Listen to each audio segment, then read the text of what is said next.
This special presentation was produced in high definition by WEDU, Tampa, St. Petersburg, Sarasota. Coming up next, the St. Petersburg mayor's race is heating up, but one candidate has been a frequent no-show at the debates. Former Governor Charlie Crist is promising to write a tell-all book about why he left the Republican Party. With the race for governor, Congress, and state legislature more than a year away, the Republicans had a good fundraising quarter, and some teachers of the year were caught off guard when they showed up in the governor's new campaign commercials. Political Insights next on Florida This Week.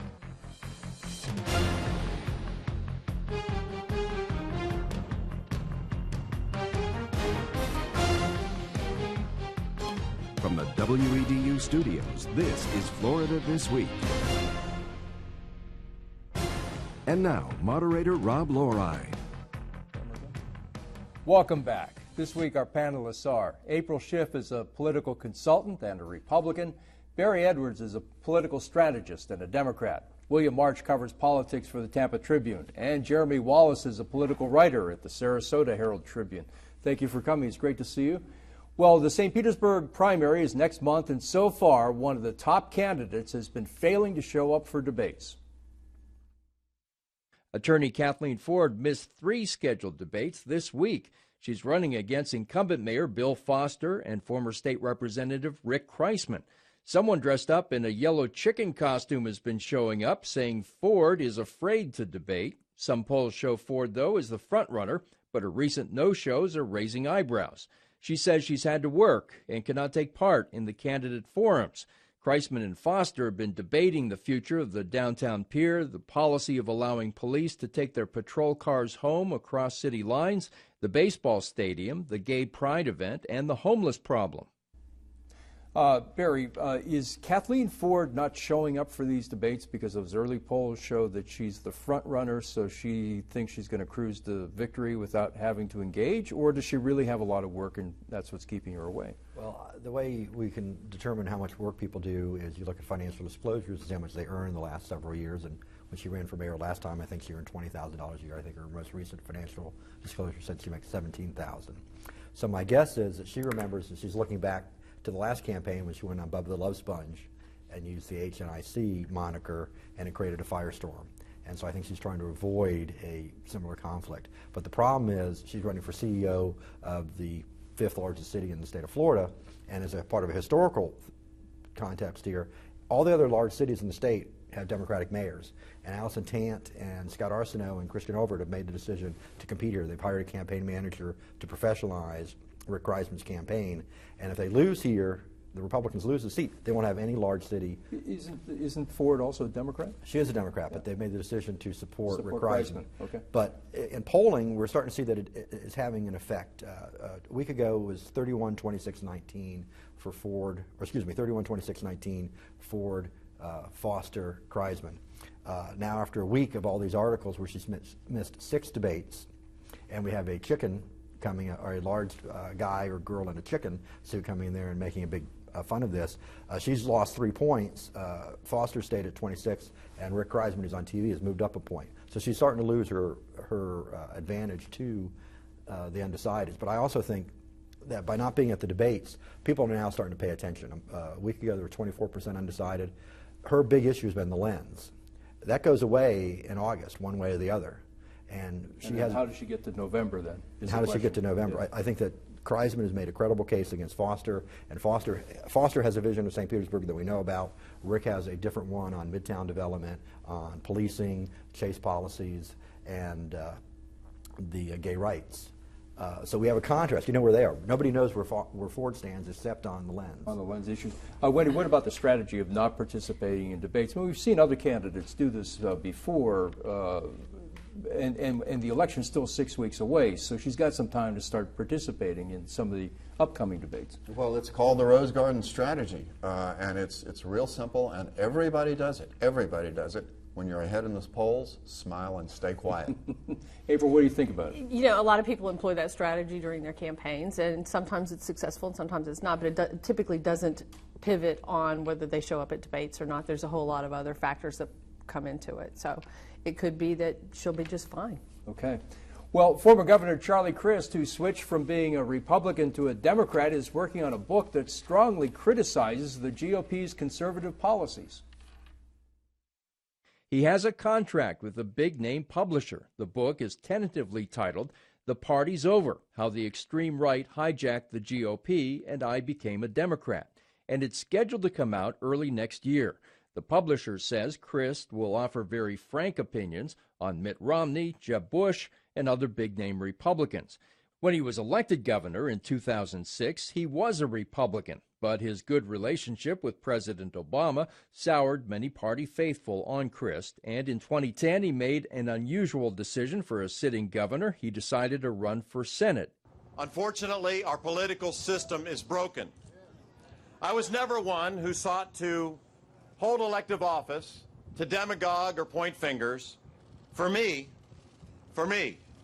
public service has always been about putting the needs of our state and our people first.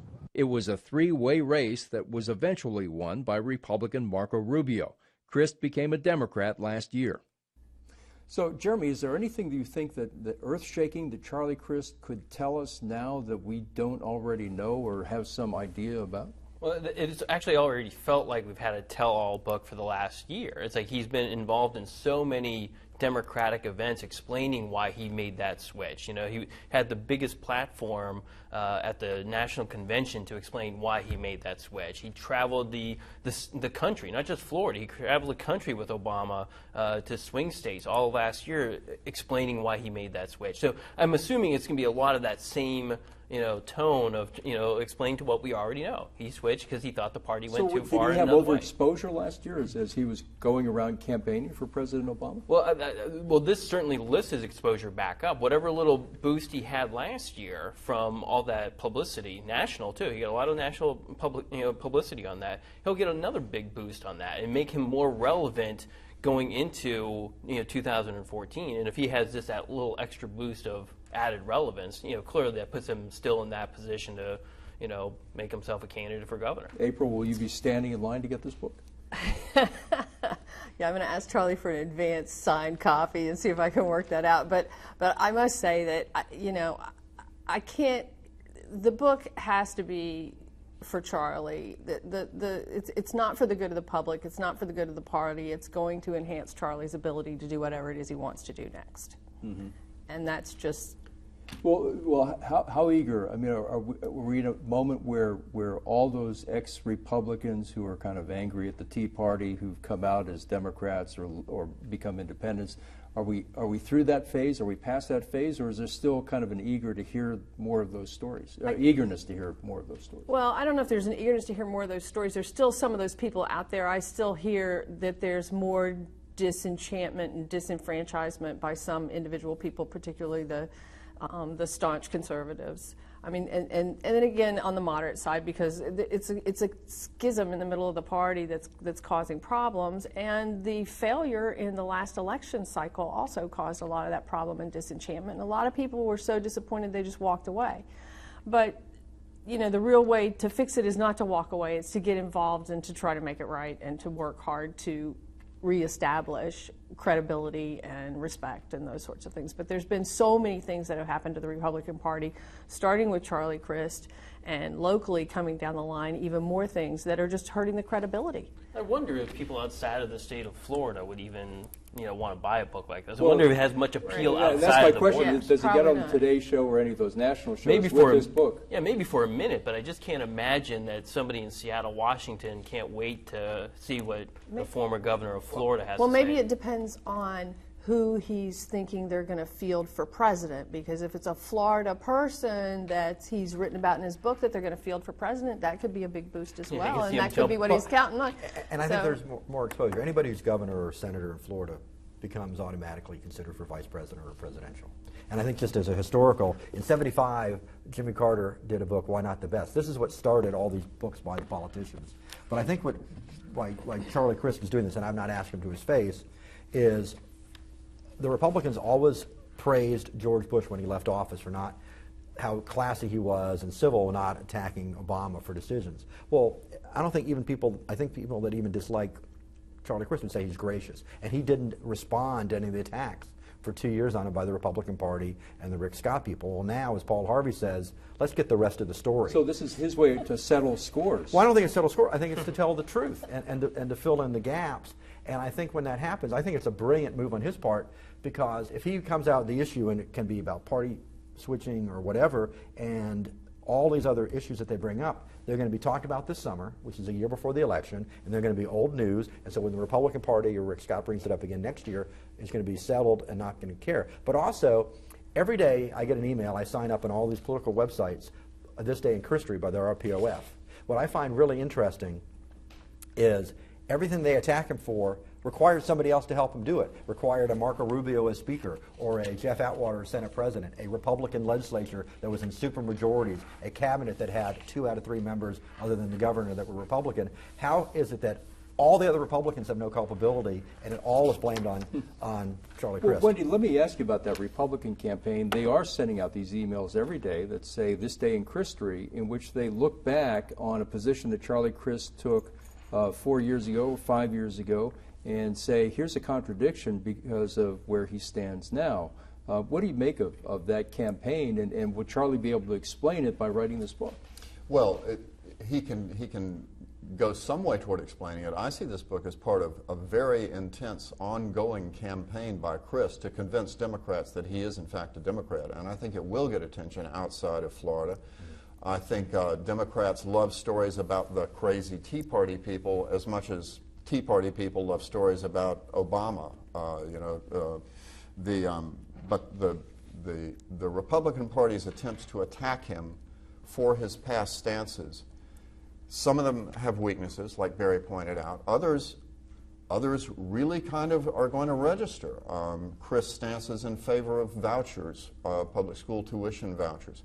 Now, when I've interviewed Crist about some of these stances, denying climate change, attacking Bob Graham, for example, he had one simple answer to a lot of these things that seem unexplainable. His answer was, I was trying to be a good Republican. I regret taking that stance, anti-gay marriage stance. His answer was, I regret taking that stance. And, you know, he's going to say this, and people will accept it or not. And historically, the voters don't worry as much about politicians switching parties as other politicians do. Okay. Well, the midterm elections are 16 months away, but we're getting an idea of how the money race is shaping up with the filing of campaign finance reports for the second quarter of this year.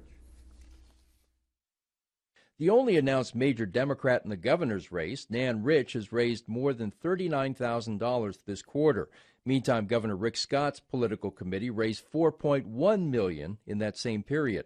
In the Senate, the biggest second quarter fundraisers were Senators Joe Negron of Stewart, Elizabeth Benequisto of Fort Myers, and Wilton Simpson of Trilby, all of whom raised $90,000 or more. In the Tampa area House races, former Representative Sean Harrison of Tampa raised $17,000 in the second quarter, beating freshman incumbent Mark Danish of Tampa, who pulled in $6,000 in the same period. GOP challenger Chris Sprouse also has a cash lead over freshman incumbent Democrat Carl Zimmerman. Sprouse has amassed $52,000 overall, with $16,000 of it coming in the past 3 months. Zimmerman raised less than $5,000 in the second quarter and has pulled in $14,000 so far. When it comes to top fundraisers for state House and state Senate campaigns, all 10 candidates are Republicans. And one of the hottest congressional races next year in Florida will be in District 2 in the Panhandle, including Tallahassee and Panama City. There, incumbent Congressman Steve Sutherland raised more than $461,000 during the second quarter of the year. His Democratic challenger, Gwen Graham, revealed she's raised $375,000 during the same 3-month period. So, April, it was a pretty good quarter for Republicans. Does that say that Democrats are in trouble, especially those that were elected just by narrow margins or elected in Republican districts last time around? No, I don't think it indicates that. I think that the majority of these people that have raised a lot of money that we're just talking about here don't have any opposition yet. Well, why would donors give to people who don't have any opposition? Well, the idea is to put a lot of money in the bank and scare off any opposition. So if Is that working? it works in a lot of instances, because it does take a lot of money to plow through these races, and if you've raised that much money early, chances of you continuing to raise money are very good. Incumbents have an advantage in fundraising. So if you have someone who's got a full bank account, they're an incumbent, and it's this early, you have to be pretty strong and pretty determined to go in and run against them, because it's going to be a bigger challenge.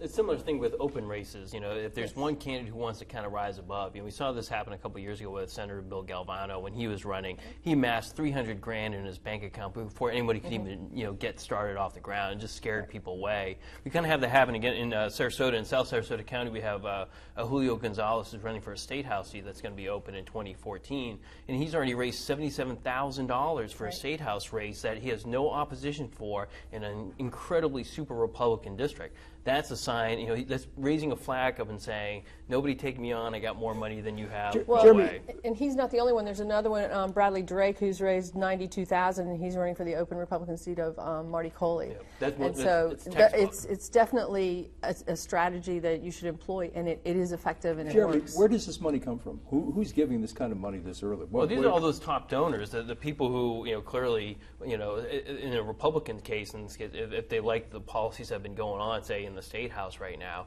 you get behind a Julio Gonzalez or a Bill Galvano early because you just want to keep that going. So these are those big donors, and the thing in Florida is that remember, our donors can give multiple times. If you have multiple LLCs and multiple company listings, it's not just individuals that are giving these donations. Right. You can have I always point to Dr. Gary, Gary Kapathikaris.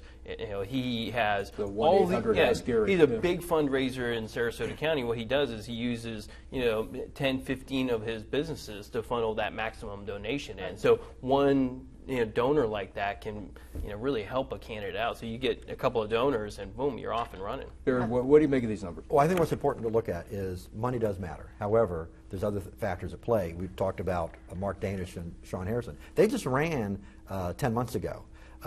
Mark Danish raised about $30,000. I think with all the party funding, Harrison spent about $600,000. So we got outspent 20-1. And still Danish won. Yeah. So money is not the end all. People give because of access, not only to that particular representative, but also to the leadership in the House or the Senate, or for the governor. Not because of ideology. They're giving because they want access. I think the true things we'll look at, if you look at those numbers, is Representative Clellan over in Seminole County, who beat Representative Dorwith, who was going to be Speaker.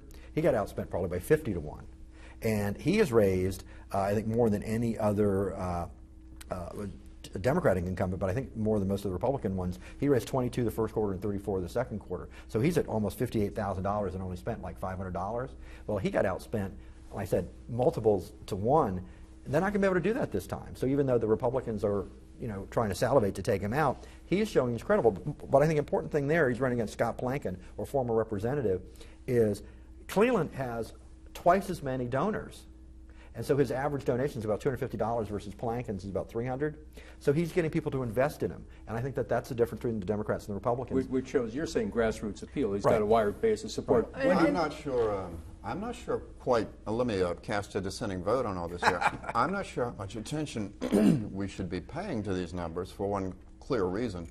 As of the beginning of October, the contributions limits will quintuple. Right. Now, if you're a candidate, maybe you're not trying real hard to raise money right now because you'll just have to go back to your donors again and ask them for another $1,500. Well, in the House, it's only going from 500 to 1,000. I think there might be a lot of candidates who are purposely not trying to raise money right now. Because it'll be easier Because to raise money after October 1. That doesn't apply to party fundraising, and one of the interesting wrinkles in these reports to me is the state Democratic Party had some somewhat underwhelming figures that they reported for fundraising for the first half of this year. They have actually declined slightly in fundraising for the first half of this year compared to the first half of 2009, which is the last comparable period in the election cycle. This week announced a new statewide team for fundraising. Do you think that's going to improve that picture?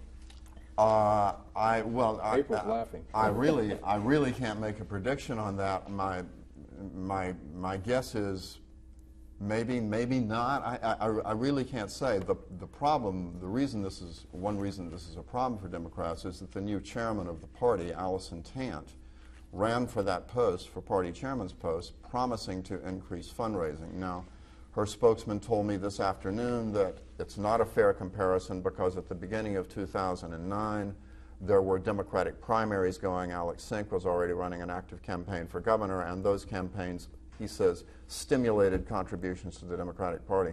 Still in all, it's just, there's no way to spin this as good news for the state party. Well, that's what I was wondering, if the Democrats have a face to attach their fundraising pitches to, in terms of, you know, a governor's candidate. If Charlie Crist or Alex Sink actually is out there and they can actually raise money off of something.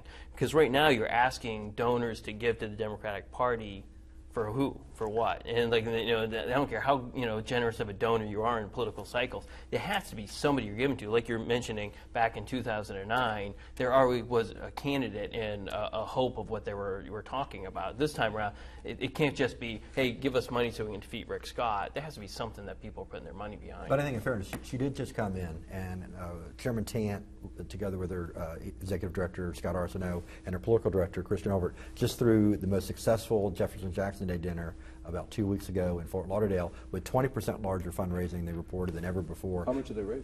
I think they said $850,000. Plus, they had the largest crowd ever. So I think there is money coming in, and they're turning it around. It just takes a while to get the train going. All right. Well, the Tampa Tribune reported this week that some candidates for Florida Teacher of the Year were videotaped during a reception at the governor's mansion last month. I think Governor Scott is a visionary. He's a brilliant businessman, and I think he sees that vision.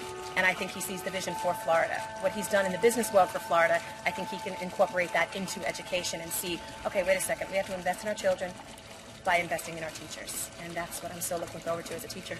It means a lot to educators as a whole because we know that he listens to us. For teachers on the front line, the investment of the governor in education is paramount. And I think we're already seeing some of the changes that come with the dedication and his listening tour and all the changes he's trying to make in Florida. And it's just coming, and we're expecting great things in the future, too. That video is now being used in pro-Rick Scott campaign commercials. The teachers did not realize the video interviews they gave during the event would be used in a political advertisement for Governor Scott. One teacher called the use of the video inappropriate.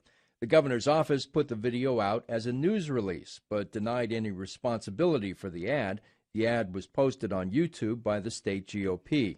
In the ad, 5 winners of district-level Teacher of the Year competitions are seen praising Governor Scott, or appearing to, during interviews recorded at the governor's mansion. So, Wendy, some teachers were okay with this, others were not. You broke this story.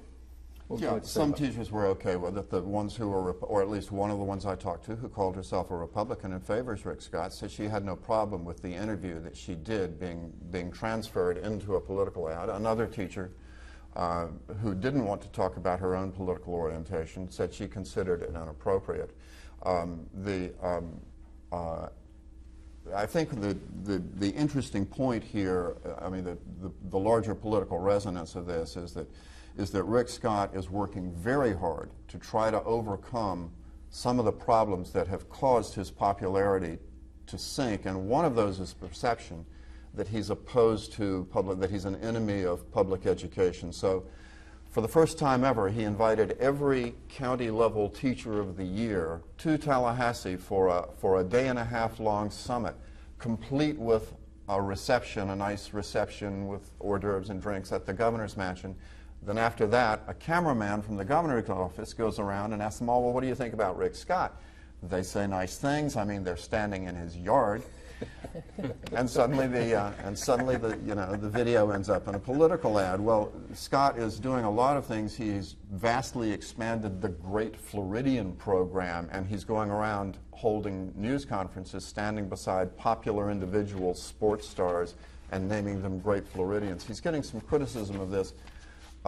What he's doing is using the power and trappings of his office as best he can for his political benefit. It's not the first time an elected politician has ever done that, but he's pushing it pretty hard. Okay, well, before we go, we ask our panel members to tell us about one more major story from the past week. Barry, your other big story. Adam Smith wrote about it in the St. Pete Times this week. The Florida House Democratic Caucus had a new rebranding program out and a new website, and they're trying to create an infrastructure to eventually take back the majority in the Florida House. All right. Jeremy, your other big story? Well, it's like a horror film, where you think the villain has been defeated, but then they spring back to life one last time. Well, that's the case for CCEs in the state of Florida. The Florida legislature just said, okay, we're going to get rid of these altogether. Well, not soon enough. In the Manatee ballot initiative race in June, we have new campaign finance reports that show there was a whole host of CCEs that transferred money from one to the next to fund it.